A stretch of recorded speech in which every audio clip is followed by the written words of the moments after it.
آپ یہ بتائیں کہ بجٹ کو بنیادی طور پہ ہم ڈیفائن کیسے کرتے ہیں؟ بجٹ ہے کیا اصل میں؟ ایک لے مین کے ٹرم میں بجٹ ہوتا کیا ہے؟ سمپل سا ورڈ یوز کروں گی، اسپینڈنگ پلان. یہ جو جی ڈی پی کی ٹرم اکثر ہم سنتے ہیں اور نیوز پیپر میں سنتے ہیں، مختلف اکانومسٹ بات کر رہے ہوتے ہیں.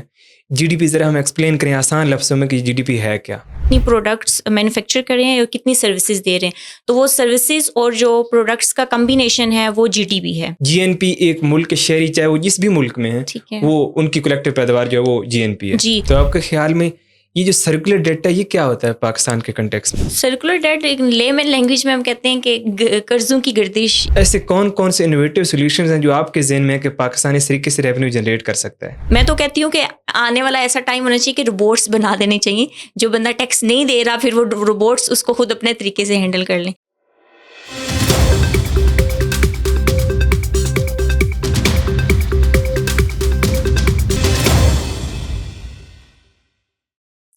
السلام علیکم ویورز، آپ سب کو سی ایس پیز کے پلیٹ فارم سے خوش آمدید.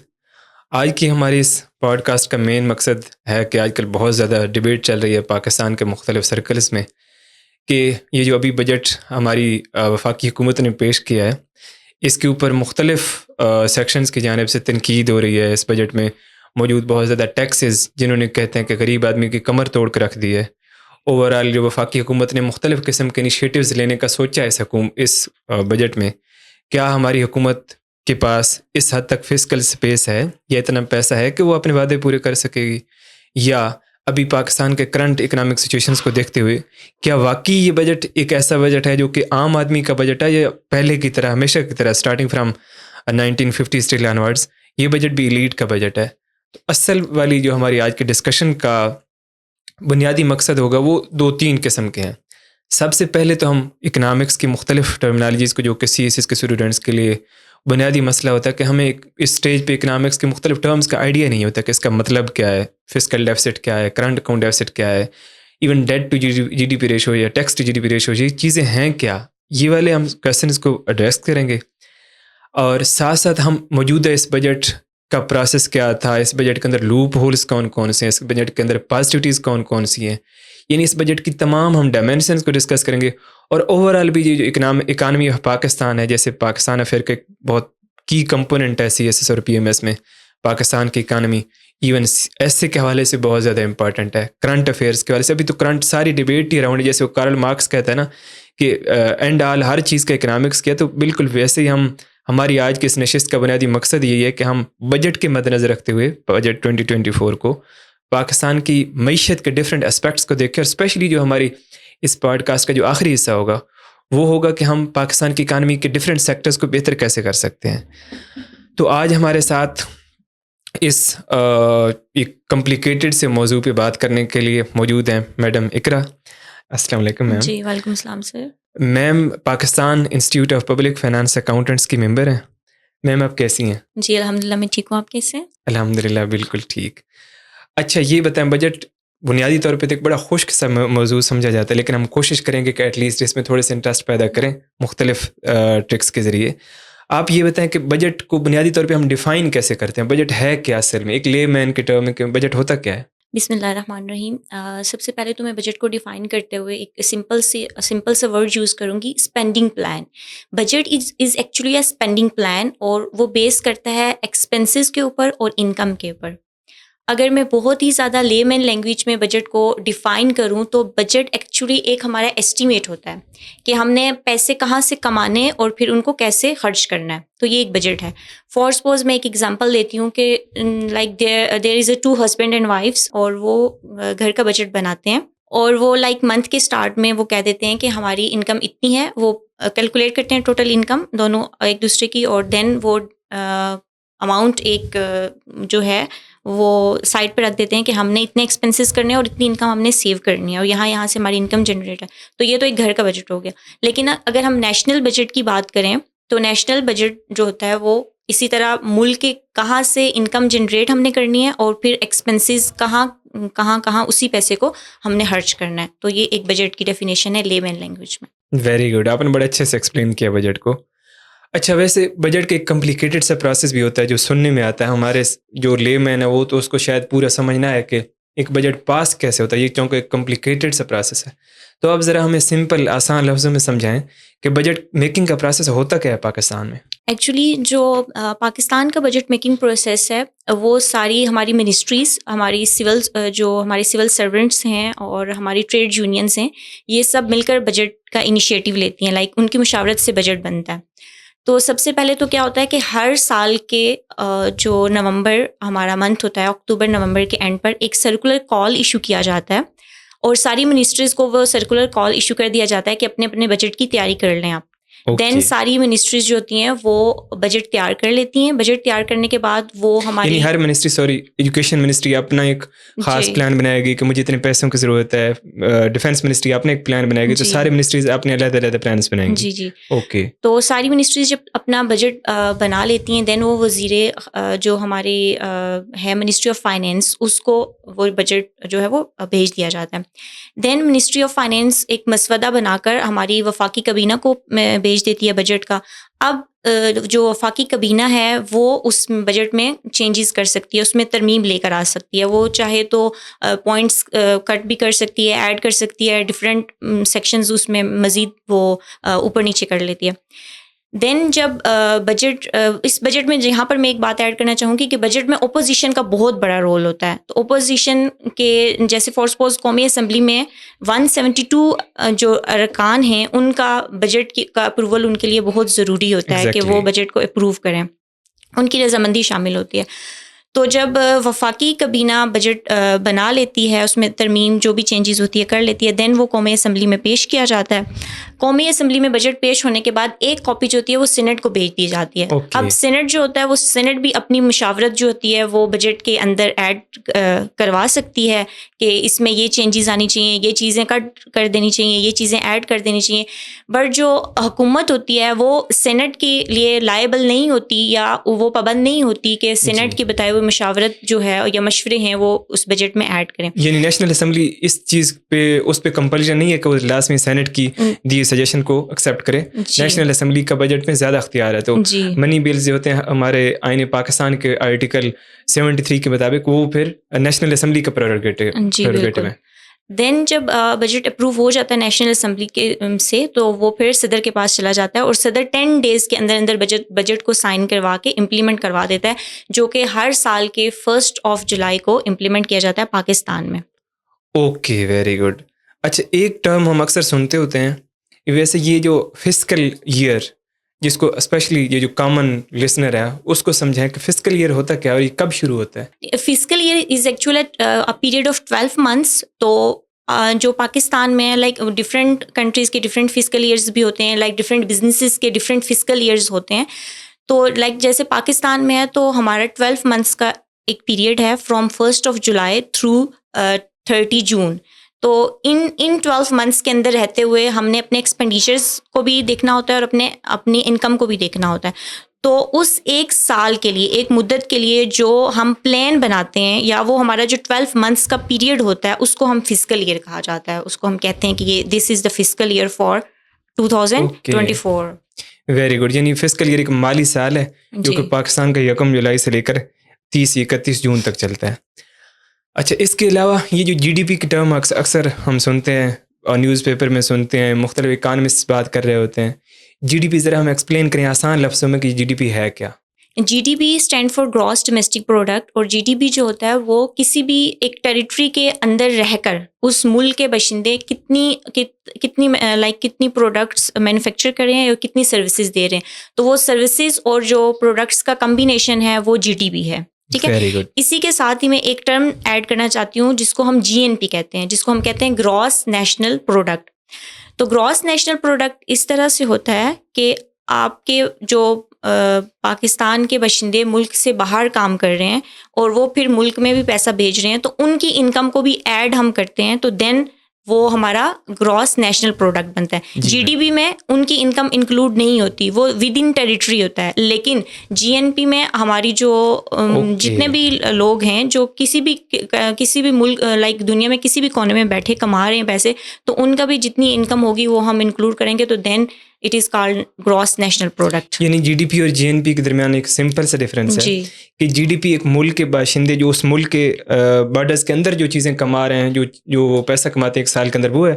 جی این پی ایک ملک کے شہری چاہے وہ جس بھی ملک میں ہے, وہ ان کی کلیکٹیو پیداوار جو ہے وہ جی این پی ہے. جی, اور جی این پی کے ساتھ میں ایک بات ایڈ کرنا چاہوں گی کہ جی این پی میں پھر آپ کے جتنے بھی فارنرز پاکستان میں کام کر رہے ہیں, پھر ان کی انکم کو ایکسکلوڈ کر دیا جاتا ہے, نہیں شامل کیا جی, ان کی انکم کو نہیں شامل کیا جاتا. اوکے, اچھا, اس کے علاوہ ہم ایک اکثر ٹرم سنتے ہیں فسکل ڈیفسٹ, اس کا کیا مطلب ہوتا ہے؟ جیسے اب بجٹ میں نے کہا نا کہ بجٹ ہمارا ڈیپینڈ لائک 2 فیکٹرز ہوتے ہیں بجٹ میں, ایک انکم ہوتی ہے اور ایک ایکسپینڈیچر ہوتا ہے. اب جب بھی گورنمنٹ کے ایکسپینڈیچرس گورنمنٹ کی انکم سے انکریز کرتے ہیں تو ہم کہتے ہیں دس از فسکل ڈیفیسٹ. ٹھیک ہے, مطلب کہ انکم جو گورنمنٹ ہے ہماری, اس کے ایکسپینسز بڑھ جائیں گے لیکن اس کی انکم ہمیشہ کم ہی رہے گی, جو کہ ہمارے پاکستان میں ٹھیک ہے ہر سال ہوتا ہے. ٹھیک ہے, فسکل ڈیفیسٹ. اسی کے جو ریلیٹڈ ٹرم ہے وہ ہے فسکل, ہمارا فسکل سرپلس ہوتا ہے. جب بھی گورنمنٹ کے ایکسپینڈیچرز اس کی انکم سے لیس ہوں گے, لائک انکم زیادہ ہے اور ایکسپینڈیچر کم ہے, تو اس کو ہم فسکل سرپلس کہتے ہیں, جو کہ پاکستان میں کبھی بھی نہیں ہوتا. کرنٹ اکاؤنٹ ڈیفیسٹ ایک ٹرم اکثر ہم سنتے ہیں, اس کا مطلب کیا ہوتا ہے؟ کرنٹ اکاؤنٹ ڈیفیسٹ بیسیکلی یہ ہے کہ جیسے فار سپوز پاکستان ایکسپورٹس بھی کرتا ہے, اپنے ریمیٹنسز بھی باہر سے آتی ہیں, تو یہ ساری چیزیں ایڈ کر کے اس کی انکم میں انکلوڈ کر دی جاتی ہیں. اور اسی طرح پاکستان امپورٹس کرتا ہے اور پھر ڈیٹس ری سروسنگ بھی ہو رہی ہے اس کی. ٹھیک ہے, پیسے وہ واپس بھیج رہا ہے, انٹرسٹ کی صورت میں وہ پیسے واپس بھیج رہا ہے. تو یہ 2 پروسیسز ہیں, اور ان دونوں کے درمیان ڈفرینس, جب بھی آپ کی ایکسپورٹس, آپ کی ریمیٹنسز جو ہیں وہ آپ کے کم ہوں گے اور آپ کی امپورٹس اور آپ کی جو ڈیٹ پیمنٹس ہیں وہ بڑھ جائیں گی, تو دین ہم کہیں گے کہ یہ ہمارا کرنٹ اکاؤنٹ ڈیفیسٹ ہے. Very good. اور trade deficit? Trade deficit is a part of current account deficit, کہ جب بھی کسی ملک کی امپورٹس جو ہیں وہ اس کی ایکسپورٹس سے انکریز کر جاتی ہیں, تو ہم اسے کہتے ہیں کہ یہ کرنٹ اکاؤنٹ ڈیفیسٹ ہے. اسی طرح اگر کسی ملک کی ایکسپورٹس اس کی امپورٹ سے بڑھ جائیں گی, تو ہم انہیں کہیں گے کہ یہ کرنٹ اکاؤنٹ سرپلس ہے, کیونکہ پیسہ زیادہ جنریٹ ہو رہا ہے اور باہر کم جا رہا ہے. بجٹ ہیڈز کا کیا مطلب ہے, اور پاکستان کے بجٹ ہیڈز کون کون سے ہیں مین؟ بجٹ کے ہیڈز کا مطلب یہ ہے کہ بجٹ کے کتنے پارٹس ہیں اور اس کے کتنے پلرز کہہ سکتے ہیں کہ کتنے ہیں. تو ہمارے بجٹ کے بیسیکلی 3 پلرز ہوتے ہیں. ایک سب سے جو بڑا پورشن ہے یا بڑا پلر ہے وہ ہمارا ہے ڈیٹ سروسنگ. سیکنڈ جو پلر ہمارا آتا ہے وہ ڈیفینس کا آتا ہے. تھرڈ پلر ہمارا جو آتا ہے وہ آتا ہے گورنمنٹ کے جو جنرل ایکسپینڈیچرز ہوتے ہیں وہ. اور ایک بہت بڑا پورشن جو جاتا ہے بجٹ کا ہمارا, وہ PSDP میں چلا جاتا ہے, پبلک سیکٹر ڈیولپمنٹ. یعنی جو پبلک سیکٹر ڈیولپمنٹ بن رہے پروگرامز ہوتے ہیں اور مختلف اسپتال بن رہے ہوتے ہیں اور مختلف قسم کی حکومت بجلی کے منصوبے لگا رہی ہوتی ہے, تو ان کو پبلک سیکٹر ڈیولپمنٹ پروگرامز کہتے ہیں. جی بالکل. اوکے, تو یہ 4 ہیڈز ہوتے ہیں ہمارے بجٹ کے. اچھا, اگر چونکہ ہم اکثر فیکٹس وغیرہ تلاش کرتے رہتے ہیں ایز این اسپائرنٹس, ٹھیک ہے, تو آپ ہمیں ذرا فیکٹس وغیرہ بتائیں کہ یہ جو مین بجٹ ہیڈز ہیں ان کو حکومت نے کتنے پیسے دیے ہوئے ہیں, مطلب کتنے, how much budget allocation is designed for these 4 components. اور سب سے پہلے ہیڈ کی بات کرتے ہیں کہ ڈیٹ سروسنگ کے لیے اس سال جو ہماری گورنمنٹ نے اناؤنس کیا ہے وہ 9.1 ٹریلین کا اس نے جو ہے وہ اناؤنس کیا کہ ہم اتنی ڈیٹ سروسنگ کریں گے. اور ٹوٹل ہمارا بجٹ ہے کتنا ویسے؟ ہمارا جو ٹوٹل بجٹ ہے وہ 18.8 ٹریلین کا بجٹ ہے, اور اس میں سے 18.8 میں سے اراؤنڈ 50% ہمارا صرف بجٹ سروسنگ پہ جائے گا. جی, یہ 51%, بالکل 51% ہمارا جو ہے وہ ڈیٹ سروسنگ کی طرف چلا جائے گا. دین سیکنڈ ہیڈ کے لیے جو ڈیفینس ہے ہمارا, اس کے لیے ہم نے جو ہے وہ 2122 بلین جو ہیں وہ ہم نے اناؤنس کیے ہیں. یہ 2 خرب 2.12 اردو میں ٹریلین. جی اوکے, ویری گڈ. یہ 2.1 ٹریلین. یس, 9 ٹریلین ہو گیا. اب 18 ٹریلین ہمارا ٹوٹل بجٹ ہے. جی 9 ٹریلین روپیز گیا ڈیٹ سروسنگ کو, اور 2 ٹریلین اراؤنڈ 2.1 ٹریلین گیا ملٹری کو. جی بالکل, ڈیفینس کو. اور اسی طرح سے جو ڈیفینس کا بجٹ ہے وہ ہمیشہ ہر سال انکریز ہوتا ہے, لیکن اس بار انہوں نے بہت زیادہ انکریز کر دیا. 17.6% سے انہوں نے ڈیفینس کا بجٹ انکریز کیا. اب پتہ نہیں انہوں نے کس مقصد کے لیے کیا ہے، لیکن انہوں نے 17.6% انکریز کیا ہے۔ پھر انہوں نے جو PSTP کے لیے بجٹ رکھا ہے، پبلک سیکٹر ڈیولپمنٹ پروگرامس کے لیے، وہ اس سال 3.7 ٹریلین کا رکھا ہے، جو کہ پچھلے سال سے بہت زیادہ ہے۔ تو انشاءاللہ امید ہے کہ اس سال یہ بجٹ جو ہے وہ اچھی طریقے سے یوٹیلائز ہوگا۔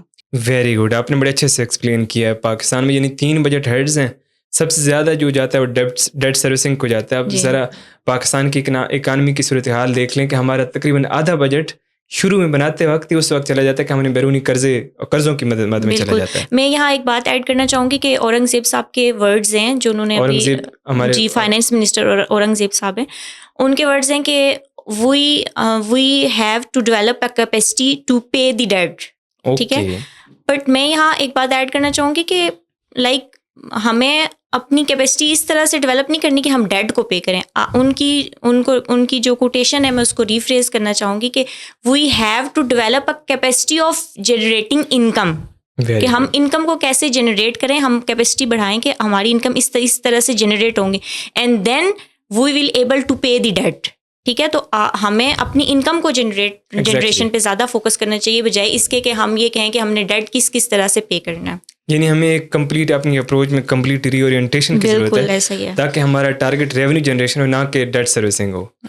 اوکے، اچھا، اس کے ساتھ ساتھ اگر ہم آگے بڑھیں اور پاکستان کے اس بجٹ 2024 کو دیکھیں جو کہ ہمارے فائنانس منسٹر اورنگزیب صاحب نے پیش کیا، اس بجٹ کا بنیادی گول کیا تھا؟ اگر ہم بنیادی گول کی بات کریں، یہ پاکستان کا بجٹ کا بنیادی گول کیا تھا؟ بنیادی گول تھا وہ یہ تھا کہ ہم نے گورنمنٹ ڈریون اکانومی سے مارکیٹ ڈریون اکانومی تک جانا ہے۔ مارکیٹ ڈریون اکانومی میں انہوں نے بڑا اس کو سمجھائیں کہ گورنمنٹ ڈریون اکانومی کیا ہوتی ہے اور مارکیٹ ڈریون اکانومی کیا ہوتی ہے؟ ٹھیک ہے، government driven economy is a type of economy جس میں گورنمنٹ بہت زیادہ انوالو ہوتی ہے، بزنسز بھی کرتی ہے، گورنمنٹ انکم بھی جنریٹ کرتی ہے، اور گورنمنٹ کے بہت سارے بزنس یونٹس کے ساتھ وہ انوالو بھی ہوتی ہے۔ لیکن مارکیٹ ڈریون اکانومی میں یہ ہوتا ہے کہ مارکیٹ ڈریون اکانومی میں گورنمنٹ جو ہے وہ بالکل ہی اکانومی سے باہر چلی جاتی ہے، وہ بزنس نہیں کر سکتی۔ تو the main purpose of the budget of 2025 is that کہ ہم نے گورنمنٹ ڈریون سے مارکیٹ ڈریون کی طرف جانا ہے، لیکن ہم نے کیسے جانا ہے، یہ کچھ باتیں انہوں نے بتائی ہیں جن میں بہت زیادہ لوپ ہولز ہیں، ہمیں وہاں تک جانے میں آگے 10-15 سال لگ جائیں گے، لیکن انہوں نے بہت شارٹ ٹرم سے پلان بنایا، اور ان شارٹ ٹرم پلانس کے ساتھ ہم کبھی بھی مارکیٹ ڈریون اکانومی نہیں بنا سکیں گے۔ اوکے، آپ نے نیگیٹیوٹیز تو ہائی لائٹ کی ہیں جس کو ہم ابھی ڈیٹیل میں ڈسکس بھی کریں گے کہ ہمارے بجٹ 2024 میں ڈیفینیٹلی بہت ساری ایسے لوپ ہولز ہوں گے جو کہ ایکسپرٹس سمجھ سکتے ہیں کہ یہ کیا ہیں، آپ ہمیں بھی سمجھائیں گی۔ اس کے ساتھ ساتھ پاکستان کے اس بجٹ میں کوئی پازیٹیوٹی تو ہوگی، کوئی تو ایسی چیز ہوگی جو کہ ہم ہائی لائٹ کر سکیں کہ یار واقعی انہوں نے کچھ ہیلپ کی ہے، کسی نہ کسی اسٹیج پہ انہوں نے سوچا ہے عوام کا، یا آپ کیا آپ کیا بتائیں گے اس بجٹ کے بارے میں، اسپیشلی پازیٹیوٹیز کے بارے میں؟ ڈیفینیٹلی بہت ساری پازیٹیوٹیز ہیں، وہ اتنے بڑے مائنڈ سیٹس وہاں بیٹھے ہیں، اور ایک گھر کا بجٹ بنانے میں اتنی مشکل آتی ہے، تو وہ تو 25 کروڑ عوام کا بجٹ بنا رہے ہیں، تو ڈیفینیٹلی انہوں نے بہت سوچ سمجھ کر یہ چیزیں، اور فگرز اور اسٹیٹسٹکس ان کے بہت ہائی لیول، ہم اس لیول تک بات ہی نہیں کر سکتے۔ لیکن پازیٹیوٹی جو سب سے زیادہ مجھے اس چیز میں نظر آتی ہے، جو انہوں نے بار بار ایک چیز پر فوکس کیا ہے، وہ ہے میکرو اکنامک، ٹھیک ہے۔ اکانومی کو like there are 2 types of economy, micro economy اور میکرو اکانومی۔ جو میکرو اکانومی ہوتی ہے اس میں لانگ ٹرمس کے پلان ہوتے ہیں ہمارے پاس، تو ہمارے فائنانس منسٹر بھی اور ہمارے جو پرائم منسٹر ہیں انہوں نے بھی بہت زیادہ فوکس کیا میکرو اکانومی کے اوپر۔ تو انہوں نے فوکس تو کر دیا میکرو اکانومی کے اوپر، لیکن انہوں نے وہ سورسز نہیں بتائے، وہ اسٹریٹجیز نہیں بتائیں، وہ آپ کہہ سکتے ہیں کہ وہ طریقے نہیں بتائے کہ کس طرح سے میکرو اکانومی جو ہے وہ اچیو ہو سکے گی۔ اب آپ نے پازیٹیوٹیز تو ہائی لائٹ کی، جو ہماری حکومت کے ارادے ہیں، لافٹی ایمز ہیں، آپ نے کہا کہ ہو سکتا ہے اس حد تک ہمارے پاس ریسورسز نہ ہوں، لیکن اسٹل ان کے پاس انٹینشن تو ہے، پولیٹیکل ول تو ضرور ہے، میرے خیال سے دیکھنے میں یہی لگتا ہے۔ تو کچھ ایسی نیگیٹیوٹیز یا لوپ ہولز جس کے بارے میں بات کی جا رہی ہے، آپ کے خیال میں ایسے کون سے لوپ ہولز ہیں ہمارے بجٹ میں جو کہ اس بجٹ کو اتنا ایک عام آدمی کا بجٹ نہیں بناتے؟ سب سے پہلے تو میں ایجوکیشن سیکٹر سے اسٹارٹ کرنا چاہوں گی کہ ایجوکیشن سیکٹر کے ساتھ ہمیشہ سے بہت زیادہ جو ہے وہ زیادتی کی جاتی رہی ہے، اور اس سال بھی ایجوکیشن سیکٹر کے ساتھ لائک آپ دیکھ لیں کہ اس کو ایجوکیشن سیکٹر کے لیے ہم نے 93 بلین کا بجٹ جو ہے وہ رکھا ہے ہم نے، ٹھیک ہے۔ تو اب مجھے یہ سمجھ نہیں آتی کہ 93 بلین کے ساتھ ہم ایجوکیشن کو کیسے امپروو کر سکتے ہیں، ٹھیک ہے۔ اسی طرح سے ہم ہیلتھ کی اگر بات کرتے ہیں تو ہیلتھ کے لیے انہوں نے آلموسٹ 79 بلین اناؤنس کیے ہیں۔ سائنس اینڈ ٹیکنالوجی کے لیے انہوں نے 45 بلین تک انہوں نے اناؤنس کیے ہیں. تو یہ کمپٹیشن کا ایرا ہے, یہ آئی ٹی کا ایرا ہے, یہ ٹیکنالوجی کا ایرا ہے. تو آپ جو آپ کی ڈیفینس ہے اس کو آپ 2000 سے اوپر بجٹ دے رہے ہیں بلینس میں, اور آپ ایجوکیشن کے اوپر اور سائنس اور ٹیکنالوجی کے آپ جو ہے وہ 95 یا 45 اور اس طرح کی فگرز آپ ان کو دے رہے ہیں. تو یہ مجھے لگتا ہے کہ یہ ایک بہت بڑا لوپ ہول یہاں پر پایا جاتا ہے. آپ نے ایک کیس اسٹڈی پڑھی ہوگی 2017 میں لندن میں ایک کیس اسٹڈی ہوئی تھی. ایک پجن تھا اور پجن کے ساتھ انہوں نے سینسر ایک لگا کر اسے پورے ایریا میں اسے کیا تھا کہ وہ بتا سکے کہ ایئر پولوشن کتنی ہے, اس سینسر کے تھرو ہمیں پتہ چل سکے.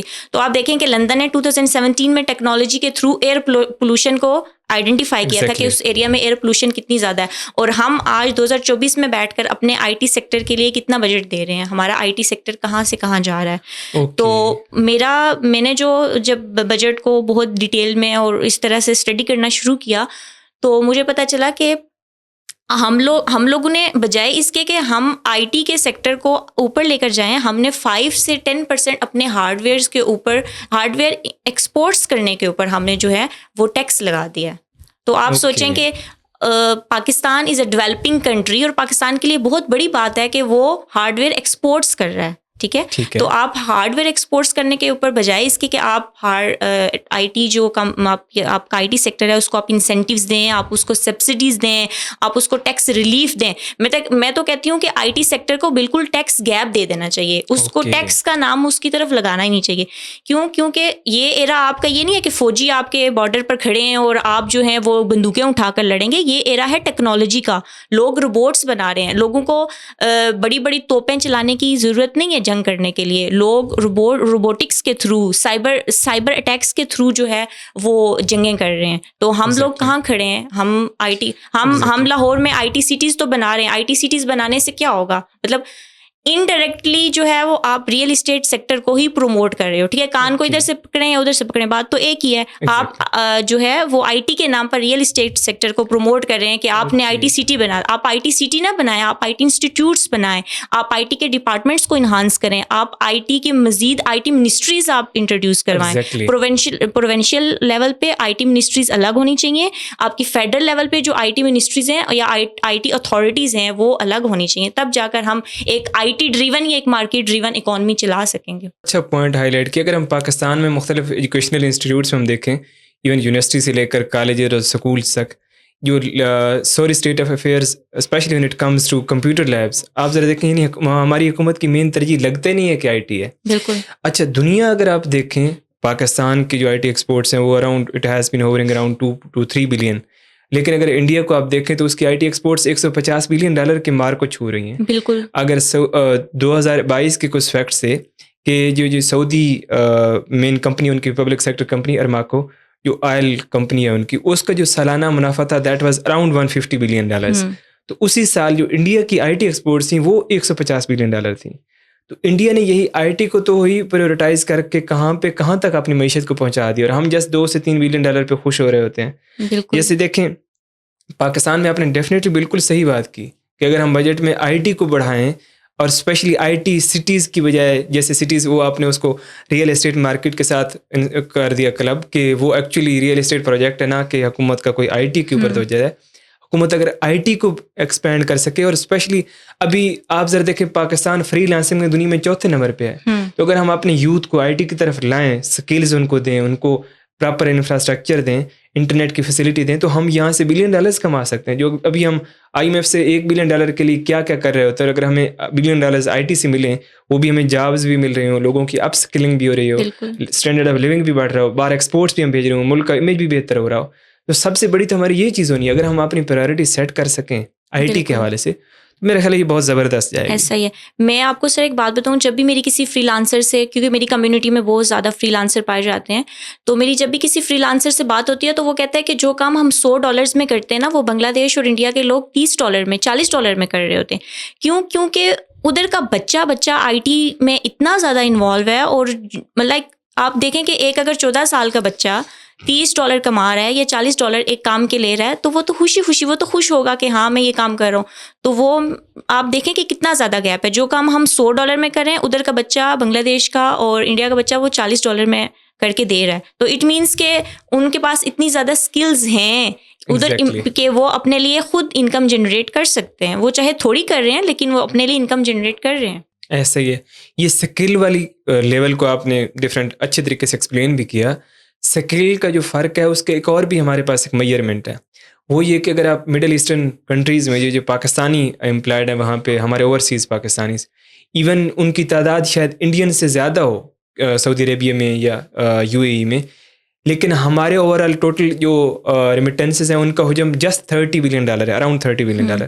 لیکن انڈیا کے ریمیٹنسز کی جو تعداد ہے وہ اراؤنڈ $110 بلین ہے انڈیا کے اینول ریمیٹنسز, اور ہمارے جسٹ $30 بلین. تو یہ بھی فرق ہے. یعنی سکل زیادہ ہوں تو اگلے پیسے بھی زیادہ دیتے ہیں باہر کے کنٹریز.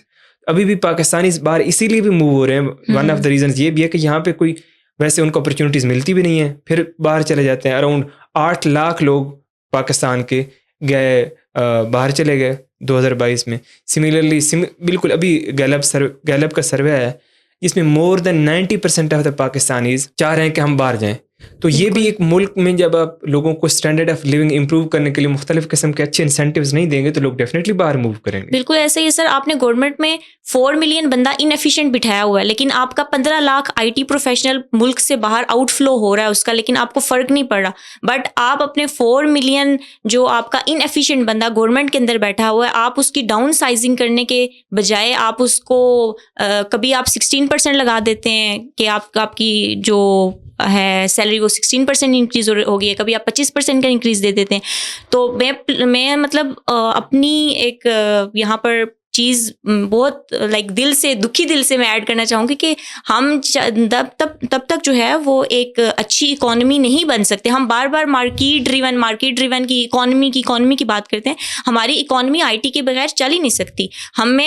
اگر ہمیں اپنی اکانومی کو بہتر بنانا ہے تو ہمیں اپنی انکم جنریشن کے اوپر زیادہ فوکس کرنا ہوگا. جب تک انکم جنریٹ نہیں ہوگی تب تک ہماری اکانومی بہتر نہیں بن سکے گی. اور انکم جنریشن ہم تبھی کر سکیں گے جب ہم کمپیٹ کریں گے, اور کمپیٹ ہم تبھی کریں گے جب ہمارے ہاتھ میں IT ہوگی, ہمارے ہاتھ میں ٹیکنالوجی ہوگی. ایکسیلنٹ. اب نے بڑے اچھے سے سمجھایا IT کی اہمیت.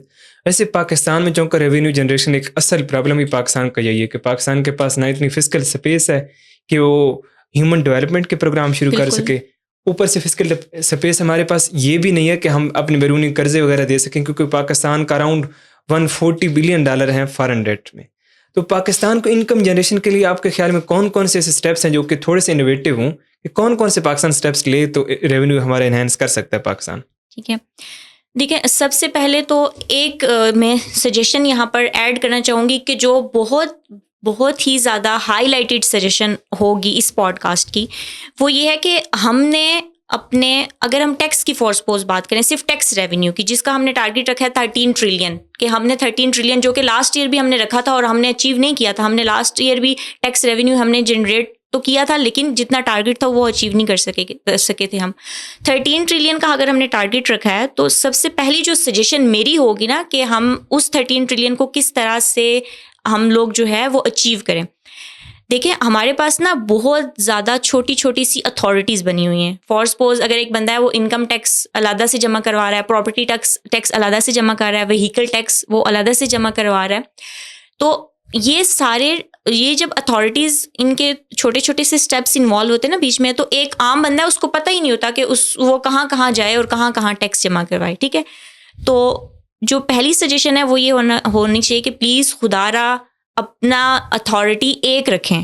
ٹھیک ہے, سارے پروونشل لیول پہ بھی ایک اتھارٹی ہونی چاہیے. اگر آپ فیڈرل لیول پر ایک ہی اتھارٹی رکھتے ہیں تو ویل اینڈ گڈ, آپ فیڈرل لیول پر ایک اتھارٹی رکھیں, آپ پروونشل لیول کو بھی چھوڑ دیں, آپ سارے صوبوں کو کہیں آپ نے یہیں ٹیکس جمع کروانا ہے. ٹھیک ہے, لیکن فار سپوز اگر آپ پروونشل لیول کی اتھارٹیز رکھتے ہیں تو پلیز اس اتھارٹیز کو ختم کریں, اس کو ایک اتھارٹی بنائیں. ایک بندہ آتا ہے وہ سارے ٹیکس ایک ہی جگہ پر جمع کروائیں.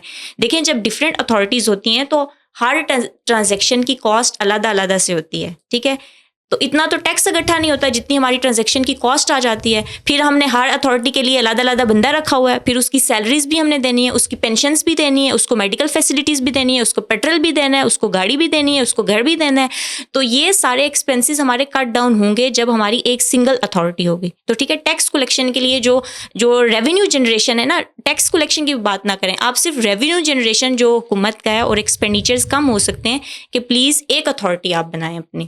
پہلا تو یہ سولوشن میں دوں گی, ٹھیک ہے, سجیشن دوں گی. دوسرا میں یہ سولوشن دوں گی, اگین آپ بھی بولیں گے کہ بار بار آئی ٹی پہ آ جاتی ہے, شاید مجھے آئی ٹی سے بہت محبت ہے, لیکن ہم آئی ٹی کی امپورٹینس کو نہیں سمجھ رہے. جب تک ہم آئی ٹی کو پریفر نہیں کریں گے اور آئی ٹی کے لیے کام نہیں کریں گے, ابھی لاسٹ نائٹ اناؤنس ہوا ہے نا 7 بلین کا لون, جی آئی ایم ایف کے ساتھ یعنی معاہدہ پاکستان نے 7 بلین ڈالرز کا کیا. اس میں بھی آپ میکرو اکانومی کی بات کر رہے ہیں, لیکن آپ اب ایک عام بندہ ہے جو دور گاؤں میں بیٹھا ہے, اس کے پاس موبائل کی ایکسیس بھی ہے, اس کے پاس انٹرنیٹ کی ایکسیس بھی ہے, اس کو پتہ چل چکا ہے کہ آپ نے 7 بلین لے لیا ہے آئی ایم ایف سے. آپ اسے بتائیں کہ بھائی ہم نے 7 بلین لیا تو ہم اس کو یہاں خرچ کریں گے. میں کہتی ہوں نا کہ اگر ان 7 بلین کو صرف آئی ٹی سیکٹر کے اوپر ہی یوٹیلائز کر لیا جائے نا, تو سر بلیو می نیکسٹ 5 ایئرز میں ہماری اکانومی کا وہ جو گول ہے نا میکرو اکانومی والا, وہ گول اچیو ہو جائے گا ہمارا. مارک ٹوائن امریکن ہیومرسٹ ہے, اس کی ایک بڑی خوبصورت سی اور فنی سی کوٹیشن ہے that sums this whole situation up کہ nothing is permanent in this life except death and taxes, کہ ڈیتھ اور ٹیکسز کے علاوہ اس دنیا میں کوئی بھی چیز پرماننٹ نہیں ہے.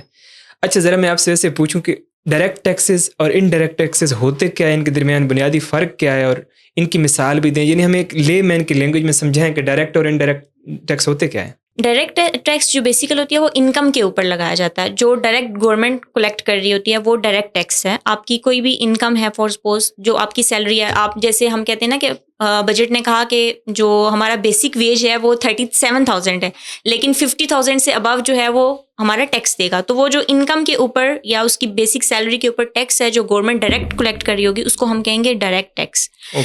انڈائریکٹ ٹیکس جو ہے وہ ہر بندہ دے رہا ہے, ٹھیک ہے, وہ کسی دیہات میں بیٹھا ہے, کسی شہر میں بیٹھا ہے, آپ ایک نمک کا پیکٹ خریدتے ہیں تب بھی آپ انڈائریکٹ ٹیکس پے کر رہے ہوتے ہیں, ٹھیک ہے.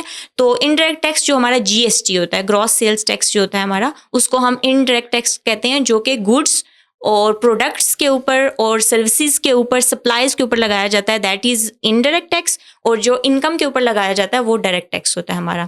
اور یہاں پر بھی ایک بہت بڑا لوپ ہول ہے کہ گورنمنٹ ہر سال انڈائریکٹ ٹیکس کلیکٹ کرنے میں تو کامیاب ہو جاتی ہے, اس کا ریونیو انڈائریکٹ ٹیکسز سے ہی بڑھتا ہے, لیکن وہ ڈائریکٹ ٹیکس کلیکٹ کرنے میں ہمیشہ ناکام رہتی ہے. کیوں؟ کیونکہ اس کے فیوریٹ پرسنز, اس کی ایلیٹ کلاس اس کو ٹیکس پے نہیں کرتی, اور وہ سارے کے سارا جی ایس ٹی کے تھرو اپنی جو ہے وہ نیچے والی عوام سے لے رہی ہوتی ہے گورنمنٹ. اوکے, یعنی انڈائریکٹ ٹیکس کرنا, اکٹھا کرنا حکومت کے لیے آسان ہوتا ہے, اسی وجہ سے around 70% of our tax total tax collection comes from indirect taxes. تو ڈائریکٹ ٹیکسز بہت مشکل ہوتی ہیں حکومت کے لیے, یعنی اکٹھے کرنا. اس میں ویلتھ ٹیکس آ جاتا ہے, اس میں پھر پراپرٹی ٹیکس اور باقی ٹیکسز, یعنی ہماری جو ایلیٹ ہے آپ اس کو مین کلپریٹ اس کو کہتی ہیں کہ ڈائریکٹ ٹیکسز وہ نہیں دیتے. بالکل ایسا ہی ہے.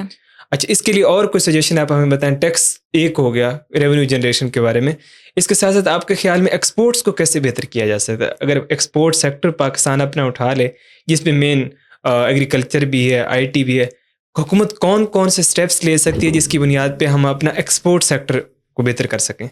ایکسپورٹ سیکٹر کو بہتر کرنے کے لیے یہی ہے کہ ہم اپنے را مٹیریل کو سستا کر دیں, ٹھیک ہے. ہمارا را مٹیریل جب تک سستا نہیں ہوگا تب تک ہمارا ایکسپورٹ سیکٹر جو ہے وہ انہانس نہیں ہو سکتا. اب یہاں پر اس بجٹ میں جو بہت زیادہ زیادتی ہو رہی ہے وہ ایکسپورٹر کے ساتھ ہو رہی ہے. آپ کو پتہ ہے ایکسپورٹر کے اوپر جو کل ملا کر اگر میں کیلکولیٹ کرنا چاہوں فار سپوز, تو وہ بنتا ہے 52% ٹیکس بنتا ہے ایکسپورٹر کے اوپر. 52% کس طرح سے بنتا ہے؟ آپ کا انکم ٹیکس وہ دے رہا ہے ایکسپورٹر آپ کا 35%, اس کے اوپر آپ نے سپر ٹیکس, اب آئی ڈونٹ نو انہوں نے سپر ٹیکس کی ڈیفینیشن ان کے نزدیک کیا ہے, آپ یا تو انکم ٹیکس رکھیں یا سپر ٹیکس رکھیں. آپ انکم ٹیکس آپ 35% کریں, سپر ٹیکس آپ نے 10% لگا دیا, یہ ہو گیا تقریباً 45. اب انہوں نے 2% جو ہے وہ ورکر ویلفیئر فنڈ کے نام سے WWF جس کو ہم کہتے ہیں اس کے نام سے یہ ایکسپورٹر سے لے رہے ہیں. پھر انہوں نے ورکر ویلفیئر فنڈ کے علاوہ, اب آئی ڈونٹ نو وہ ورکر ویلفیئر فنڈ اس بندے تک پہنچ بھی رہا ہے یا نہیں پہنچ رہا, لیکن 2% ٹیکس جو ہے وہ ایکسپورٹر پے کر رہا ہے. دین انہوں نے ایک ورکر پارٹیسپیشن فنڈ اناؤنس کیا, 5% جو ہے وہ ورکر پارٹیسپیشن فنڈ, تو یہ آلموسٹ 52% ایکسپورٹر ٹیکس دے رہا ہے. تو آپ کہتے ہیں کہ ایکسپورٹس کو کیسے بڑھایا جاتا ہے, میں تو یہ کہہ رہی ہوں کہ ایکسپورٹس اس سال ہو پائیں گی کہ نہیں ہو پائیں گی. ٹھیک ہے, جو ہم نے ٹارگٹ رکھا ہے کہ ہم نے 28 بلین سے 32 بلین کی ایکسپورٹس کرنی ہے, تو کیا آپ سمجھتے ہیں کہ 54% ٹیکس کے ساتھ ہمارا یہ ٹارگٹ اچیو ہو پائے گا, جو کہ لاسٹ ایئر بھی ہم نے 23 بلین کی ایکسپورٹس کی تھی اور ہم نے ٹارگٹ اچیو نہیں کیا تھا. لاسٹ ایئر ہماری ایکسپورٹس 23 بلین تھی اور ہماری امپورٹس 49 بلین تھی. تو یہ دیکھ لیں کہ وہی کرنٹ اکاؤنٹ ڈیفیسٹ اور ٹریڈ اکاؤنٹ ڈیفیسٹ, کتنا زیادہ گیپ, کتنے زیادہ ہم ڈیفیسٹ میں جاتے ہیں. تو جب آپ ایکسپورٹ کے اوپر ٹیکس انکریز کریں گے, پرائزز ہائی ہو جائیں گی. اب انٹرنیشنل یا گلوبل مارکیٹ میں ایک چیز $100 کی فورس پوز ملتی ہے, اور آپ کا ایکسپورٹر وہ چیز یہاں پاکستان میں پروڈیوس کر کے 54% ٹیکس دے کر وہاں جا کر $150 کی سیل کرتا ہے, تو اس کا تو کمپٹیشن ہی ختم ہو جاتا ہے. کمپٹیشن تو اس کے ساتھ ہوتا ہے نا, جو 99 کی دے رہا ہے, 100 کی دے رہا ہے, 101 کی دے رہا ہے, کمپٹیشن تو اس کے ساتھ ہے. اس کے ساتھ تو کمپٹیشن ہی نہیں ہے جو $100 اور 150, بیچ میں $50 کا فرق آ رہا ہے. تو چیزوں کی پرائز ہائی ہوگی تو اس کا کمپٹیشن ختم ہو جائے گا, پھر وہ اس کی سیل ہی نہیں ہوگی اور پھر وہ ایکسپورٹس نہیں کرے گا. تو اب آپ ایکسپورٹ سیکٹر کی پاکستان میں حالت دیکھیں تو پاکستان کے جسٹ ایکسپورٹس ہیں نا اراؤنڈ $30 بلین کی ہیں, جبکہ آپ پاکستان کے ساتھ آپ کو, بلکہ پاکستان کے کتنے سالوں بعد آزاد ہوا, بنگلہ دیش ہم سے علیحدہ ہوا, اس کی جو ایکسپورٹس ہیں these are around $60 billion. Vietnam ہے جو کہ پاکستان کے ساتھ جس کے کافی حد تک ہسٹوریکل اورینٹیشن ملتی ہے کہ اراؤنڈ سیم ٹائم آزاد ہو, اس نے بہت ساری جنگیں دیکھیں شروع میں, تو اس کی جو ایون ایکسپورٹس ہیں وہ بھی crossing the mark of $150 billion. تو پوری دنیا میں جو ملک ہیں انہوں نے ترقی کی اس بیس پہ کہ انہوں نے پہلے اپنی ایکسپورٹ اورینٹیڈ اکانمیز کو انہوں نے کنسٹرکٹ کیا ہے, انہوں نے کنزیومر ڈریون اکانمی کی بجائے ایکسپورٹ اورینٹیڈ اکانمیز کو بنایا. میرا خیال ہے یہ ایکسپورٹس کو بڑھانا تو حکومت کا مین ہونا چاہیے. اچھا, اس کے علاوہ آپ کے خیال میں ہم کافی سنتے رہتے ہیں پرائیویٹائزیشن کا, کہ حکومت کو پرائیویٹائزیشن کرنی چاہیے یا نہیں کرنی چاہیے, تو آپ کے خیال میں پرائیویٹائزیشن ہوتی کیا ہے, اور پرائیویٹائزیشن حکومت کو کیا کرنی چاہیے یا نہیں کرنی چاہیے, اس کے پروز اینڈ کونس ذرا بتائیں. دیکھیں, پرائیویٹائزیشن کرنی چاہیے. ہم ہمیشہ سے, مطلب جب سے پرائیویٹائزیشن کا کنسیپٹ آیا ہے تو ہم سن رہے ہیں کہ privatization is a good thing. Privatization سے انکم جنریٹ ہوتی ہے, اکانومی بوسٹ ہوتی ہے, اکانومی اوپر جاتی ہے, امپلائمنٹ آتی ہے اس سے. لیکن یہاں پر اس بجٹ کے اگر دیکھا جائے نا, اس بجٹ کے مطابق تو پرائیویٹائزیشن مجھے نہیں لگتا کہ یہ کوئی بہت اچھی چیز ہے. جو کرنٹ سینیریو ہمارا چل رہا ہے, یا جو کرنٹ اکانومی کی کنڈیشن چل رہی ہے, اس میں privatization is not a good thing. وہ اس طرح سے دیکھیں, جب ہم پرائیویٹائزیشن کریں گے نا تو ہمارا کمپٹیشن بڑھ جائے گا.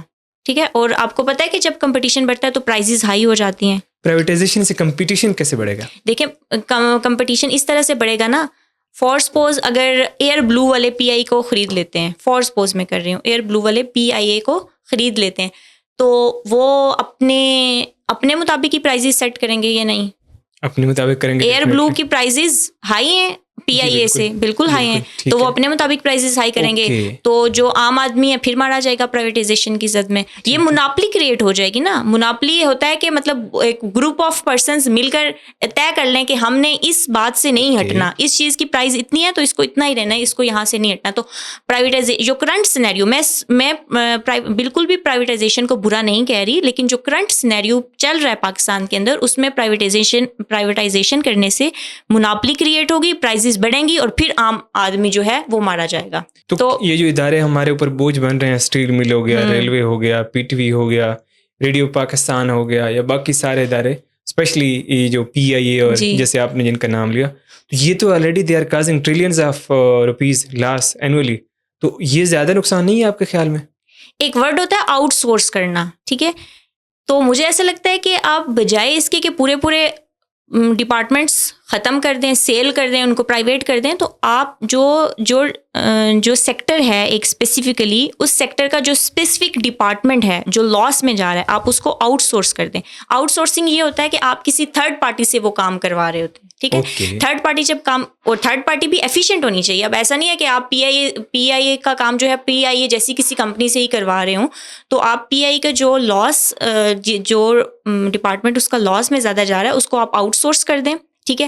ایک تو یہ ہو گیا آؤٹ سورس والی کہانی کہ آؤٹ سورس کے تھرو آپ جو ہے وہ اپنا لاس کور کر سکتے ہیں, ٹھیک ہے. آپ وہ اسپیسیفک ڈپارٹمنٹ آؤٹ سورس ہو جائے گا تو آپ کو اس کا ایکسپینس بیئر نہیں کرنا پڑے گا. ایک آؤٹ سورس کی ہی مد میں آپ کو تھوڑے سے پیسے دینے پڑیں گے بجائے اس کے کہ آپ وہ پورا لاس ڈپارٹمنٹ کا اپنے سر لیں. دوسرا جو اس کے لیے سلوشن ہے میرے پاس, مطلب میں سمجھتی ہوں, اور ڈفرینٹ جو ہیں انالسٹ بھی ہیں, وہ یہ کہتے ہیں پبلک پرائیویٹ پارٹنرشپس.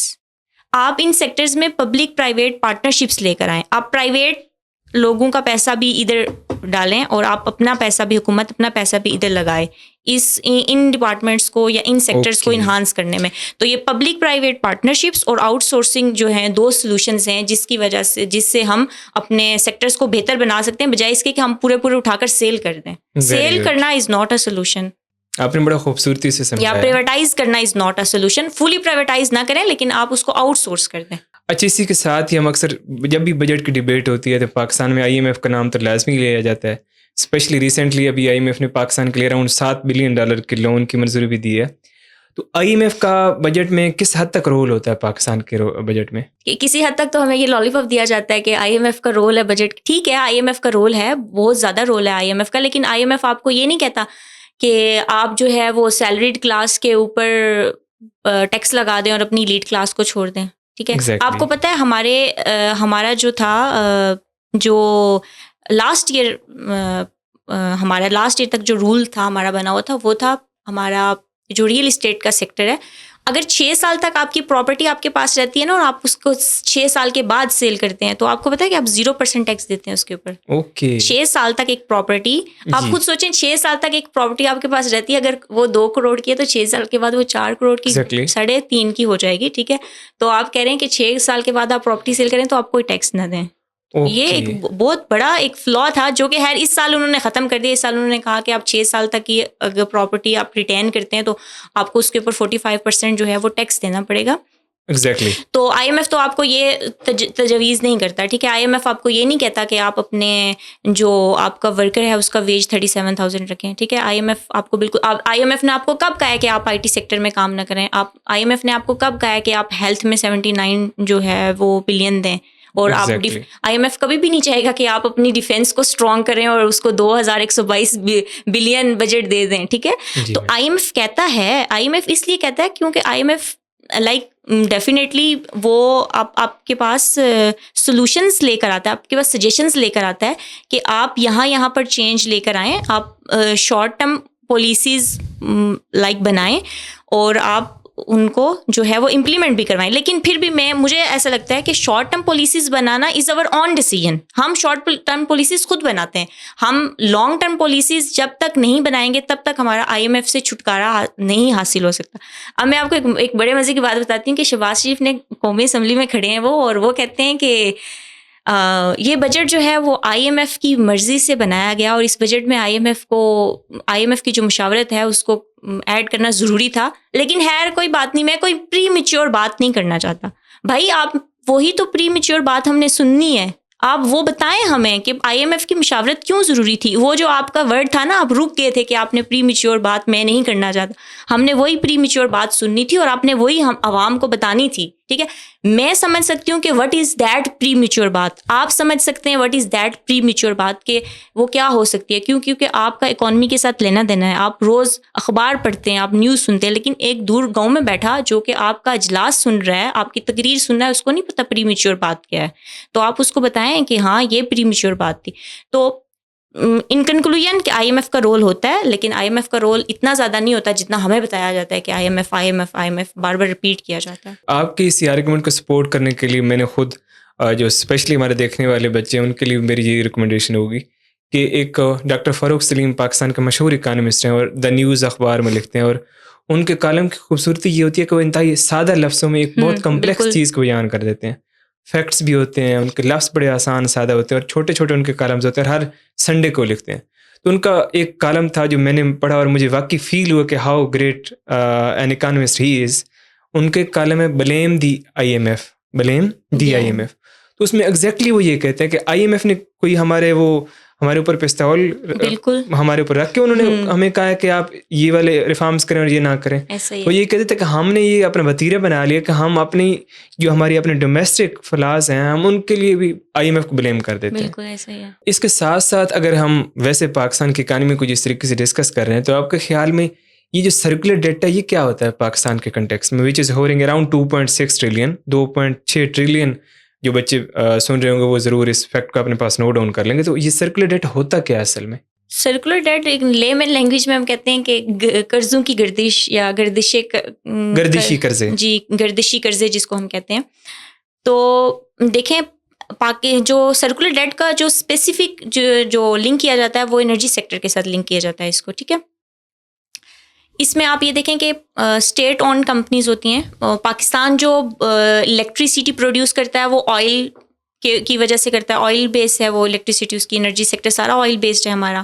تو آئل ہم جنریٹ نہیں کرتے, مطلب بناتے نہیں ہیں آئل, ہم خریدتے ہیں.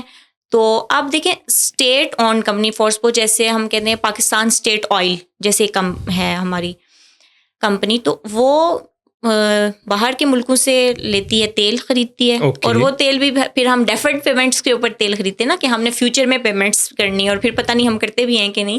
تو ہم نے ڈیفرڈ پیمنٹس کے اوپر ہم نے وہ تیل خریدتے ہیں. پھر وہ جب جو اسٹیٹ اون اینٹیز ہوتی ہیں وہ آئل جو ہے وہ آئی پی پیز کو سیل کرتی ہیں. I P Ps independent power producers جن کو ہم کہا جاتا ہے, وہ آئی پی پیز جو ہیں وہ بھی آپ پھر دیکھ لیں کہ ادھار پہ خریدتی ہیں, ٹھیک ہے. اسٹیٹ اون اینٹیز سے بھی ادھار پہ خرید رہی ہوتی ہیں, جیسے واپٹا وغیرہ ہو گیا, یا کے انرجی, جی کے الیکٹرک جو ہے.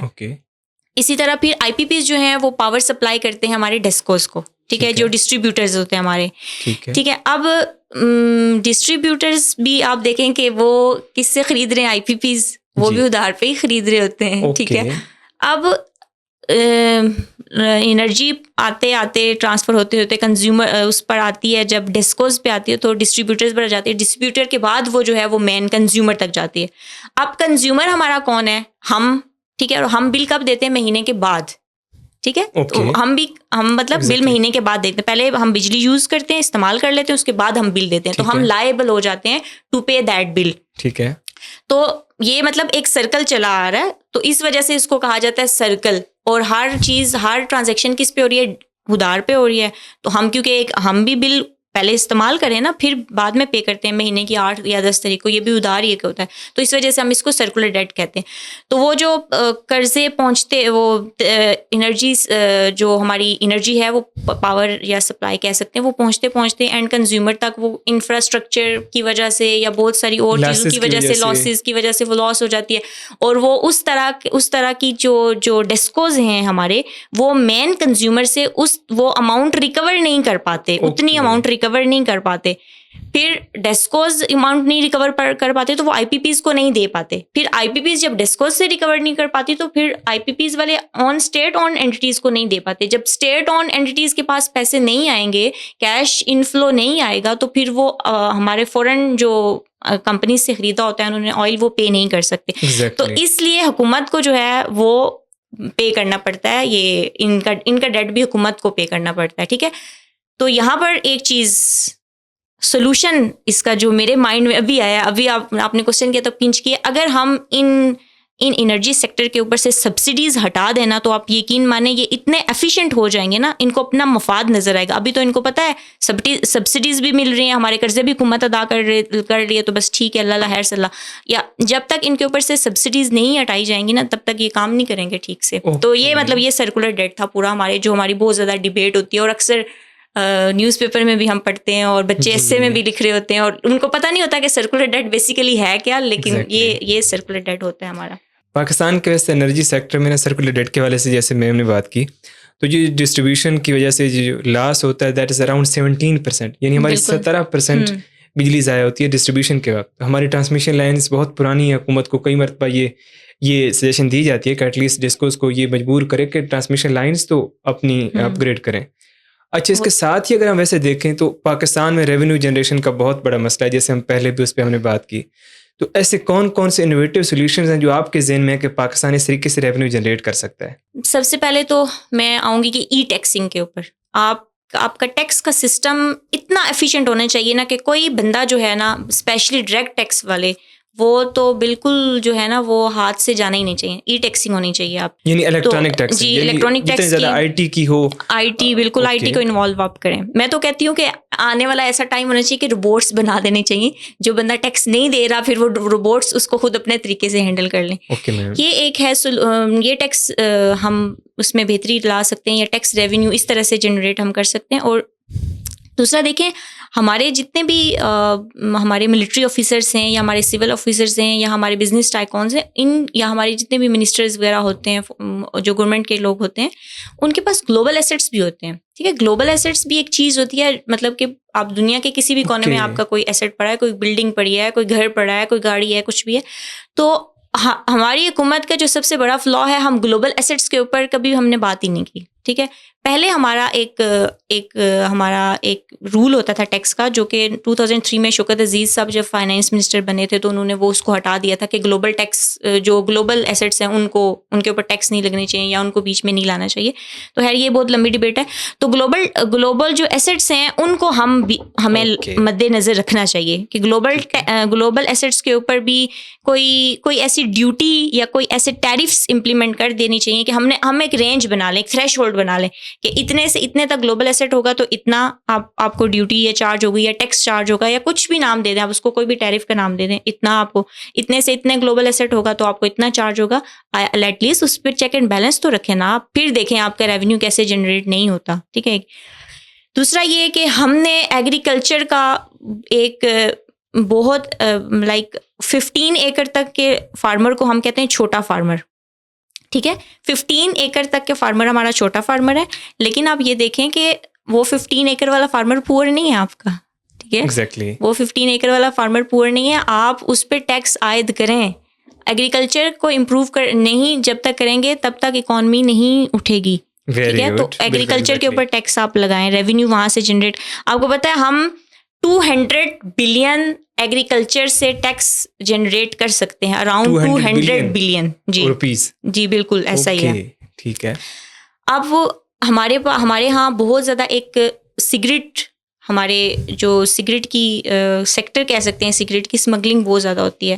اگر ہم اس کے اوپر ٹیکس عائد کرنا شروع کریں تو ہم 300 بلین ٹیکس جنریٹ کر سکتے ہیں. 300. حکومت کے پاس یہ ایک راستہ ہے کہ وہ ٹیکس اس طرح سے جنریٹ کریں. اب ڈیزل پیٹرول کی اسمگلنگ ہوتی ہے, اگر اس کو ہم روکیں تو ہم $500 بلین ہم جنریٹ کر سکتے ہیں, اپنا ٹیکس کہہ سکتے ہیں یا اپنا ریونیو جو بھی آپ کہہ لیں. ٹھیک ہے, تو یہ ہیں چھوٹے چھوٹے سے طریقے جس سے ہم ریونیو جنریٹ کر سکتے ہیں. لیکن پھر ہم کہتے ہیں کہ نہیں, ہمیں تو فسکل ڈیفیسٹ میں ہی رہنا ہے, ہم فسکل ڈیفیسٹ ابھی بھی آپ دیکھیں تو اس سال کے 6.9% سے ہم فسکل ڈیفیسٹ میں ہیں. تو to some extent fiscal deficit بہت اچھی چیز ہے. میں یہاں پر اپنے جو سننے والے ہیں, جو لوگ پریشان ہیں کہ ہم 18.8 ٹریلین بجٹ کے ساتھ بھی فسکل ڈیفیسٹ کے ساتھ جا رہے ہیں, تو شارٹ ٹرم کے لیے فسکل ڈیفیسٹ بہت اچھا ہوتا ہے. اگر آپ دیکھیں گے 1933 سے 1938 جو فرینکلن کی جب یو ایس اے, جی بالکل, تو جب فرینکلن کی گورنمنٹ آئی تھی اور یو ایس اے بہت زیادہ ڈپریشن میں چلا گیا تھا, جب بہت زیادہ ڈپریشن میں چلا گیا تو اس نے ایک جو ہے وہ ایک اسکیم اناؤنس کروائی تھی. ٹھیک ہے, جس کو ہم نیو ڈیل کے نام بالکل دیتے ہیں.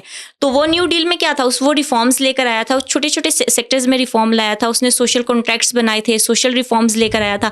تو ہماری جو فسکل ڈیفیسٹ ہمارا چل رہا ہے وہ شارٹ ٹرم کے لیے تو بہت اچھا ہے. اگر کسی اسپائرنٹ نے سجیشنز دینی ہے پیپر میں تو وہ دے سکتا ہے کہ شارٹ ٹرم کے لیے فسکل سولوشنز تاکہ ریفارمز حکومت لا سکتی ہے, نئے ریفارمز لا سکتی ہے, یعنی وہ کرائسس اٹ سیلف ایک اپرچونٹی بن سکتی ہے ریفارمز کے لیے. ایسا ہی ہے. تو فسکل ڈیفیسٹ شارٹ ٹرم کے لیے تو اچھی چیز نہیں ہے, لیکن لانگ ٹرم کے لیے ہم ایک ڈپریشن سے نکلنے کے لیے ہم جو ہے وہ اس کو تھوڑا برداشت کر لیں تو کوئی بات نہیں ہے, ہم نکل سکتے ہیں. ہم اس اچھے نوٹ پہ اب اس پوڈ کاسٹ کا اختتام کرتے ہیں. بہت شکریہ میم آپ کا, آپ کے ساتھ کافی ڈیٹیل میں بجٹ کے مختلف ڈائمینشنز کے ساتھ ساتھ ہم نے اکانومی کو سمجھا, ہم نے مختلف ٹرمنالوجیز کو سمجھا, سرکولر ڈیٹ, فسکل ڈیفسٹ. اس کے ساتھ ساتھ ہم نے مختلف انوویٹیو سولوشنز پہ بات کی, اسپیشلی آئی ٹی کے حوالے سے بات کی. تو تھینک یو سو مچ آپ کا ہمیں ٹائم دینے کے لیے. آئی ہوپ کہ آپ نے ہمارے آج کے سیشنز کو انجوائے کیا ہوگا, کچھ نہ کچھ نیا سیکھا ہوگا. You must have learn some thing new. اب اختتام میں انڈیا پاکستان کے ایک مشہور آتھر ہیں خوشونت سنگھ, جو اس کو پاکستان کی تقسیم کے بعد وہ ہندوستان چلے گئے, اینڈ وہ ایڈیٹر ہے ہندوستان ٹائمز کے, انڈیا کے بہت بڑے لکھاری تھے, ریڈیو آل انڈیا ریڈیو کے سربراہ رہے. انہوں نے ایک ناول لکھا ٹرین ٹو پاکستان, جس پہ بعد میں مووی بھی بنی. بڑا شارٹ سا ناول ہے, میں تو اسپیرنٹس کو اکثر ریکمینڈ کرتا ہوں کہ اس ناول کو ضرور پڑھیں. تو اس کی ایک سادہ سی لائن ہے کہ consciousness of bad is an essential prerequisite to promote good. کہ ہمیں برائی کا پتہ ضرور ہونا چاہیے, ایٹ لیسٹ پہلے ہمیں نیگیٹو چیز کا پتہ ہونا چاہیے, تبھی ہم ایک اچھی چیز کو پروموٹ کر سکتے ہیں. تو آج کی ہماری اس پوڈ کاسٹ کا مقصد یہی تھا کہ ایٹ لیسٹ ہم لوپ ہولز کو سمجھیں, پرابلمس کو سمجھیں, تاکہ ہم پھر انوویٹیو سولوشنز دے سکیں, پھر ہم ایک اچھائی کی بات کر سکیں. تو ہماری جانب سے اجازت دیجیے. بہت شکریہ ہمیں سننے کے لیے. اللہ حافظ.